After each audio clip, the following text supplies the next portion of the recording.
तिथं केंद्रीय मंत्री नारायण राणे आज राजापूरमध्ये आहेत।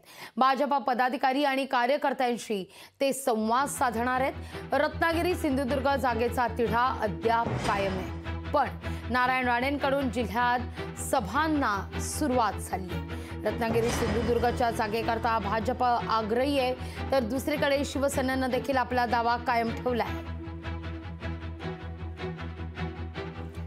रत्नागिरी सिंधुदुर्ग जागेचा तिढा अद्यापही कायम असल्याचं पाहायला मिळतंय।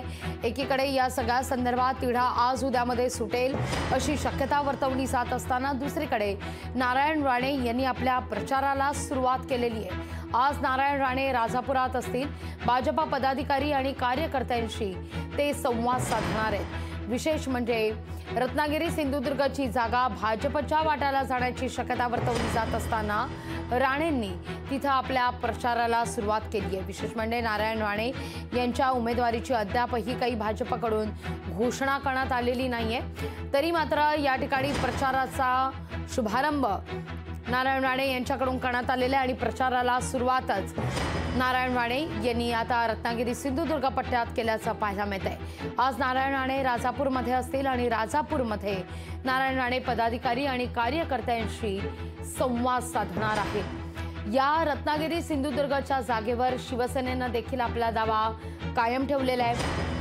किरण सामंत यांचं पारडं या ठिकाणी जड मानलं जात होतं। सुरुवातीला किरण सामंत यांना या ठिकाणी उमेदवारी जाहीर होईल असं म्हटलं जात होतं, पण या ठिकाणी अद्यापही तिढा न सुटल्यानं कुणाच्याही नावाची घोषणा करण्यात आलेली नाहीये। तर आपण पाहिलं तर 5-6 दिवसांपूर्वीच नारायण राणे यांनी पत्रकार परिषद घेतली आणि रत्नागिरी सिंधुदुर्ग ही जागा भाजपचीच असून ही जागा भाजपच लढणार असल्याचं म्हटलेलं आहे। तर तिथं रत्नागिरीत दाखल झालेल्या उदय सामंत यांनी कार्यकर्त्यांशी संवाद साधला, मेळावा घेतला। त्यावेळी मात्र किरण सामंत यांना उमेदवारी द्यावी अशी मागणी कार्यकर्त्यांकडून करण्यात आल्याची देखील बातमी समोर आलेली आहे। या सगळ्याविषयी अधिक माहिती घेण्याकरता थेट जातीये आमचे प्रतिनिधी स्वप्नील जाधव यांच्याकडे। स्वप्नील, रत्नागिरी सिंधुदुर्गात अद्यापही राजकीय शिमगा काही संपलेला नाहीये। अद्यापही आरोप प्रत्यारोप सुरू आहेत। जागांसंदर्भात अद्यापही काही तोडगा निघालेला नाहीये, पण एकीकडे जागा वाटपाचा तिढा तर कायम आहे, पण नारायण राणे मात्र आता प्रचाराला सुरुवात करताना दिसत आहेत। काल सुद्धा आपण पाहिलं राणे कुडाळमध्ये होते, आज राजापूरमध्ये आहेत। लागवी निश्चित जागा वाटपाचा तिढा अद्याप सुटलेला नाही, मात्र रत्नागिरी सिंधुदुर्गमध्ये भाजपने कुठेतरी तयारी सुरुवात केली असल्याचं एकंदरीत पाहायला मिळते। केंद्रीय मंत्री नारायण राणे यांच्या नावाची त्या ठिकाणी चर्चा आहे। प्रचार दौरा सुद्धा सुरू केलेला आहे। त्यांनी काल कुडाळमध्ये सुद्धा सभा घेतलेल्या आहेत जाहीर, आणि आता ते राजापूरमध्ये रत्नागिरीमध्ये काही जागी सभा घेणार आहेत। एकूणच या ठिकाणी शिवसेना शिंदे गटाचे उदय सामंत यांचे बंधू किरण सामंत हे सुद्धा इच्छुक आहेत। त्यांच्याकडून सुद्धा यापूर्वी तयारी करण्यात आलेली आहे। त्यांचा सुद्धा प्रचार एकंदरीत सुरू असताना दुसरीकडे नारायण राणे यांचा सुद्धा प्रचार होतोय।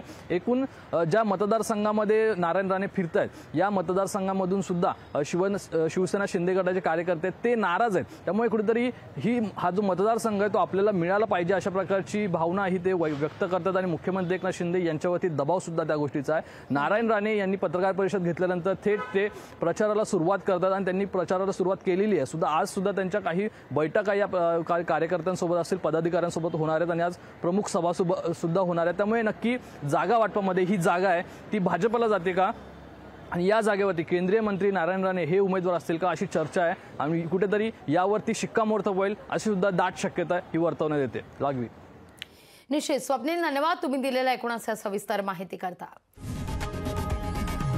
लोकशाही मराठी ऐका, पहा, जागरूक रहा।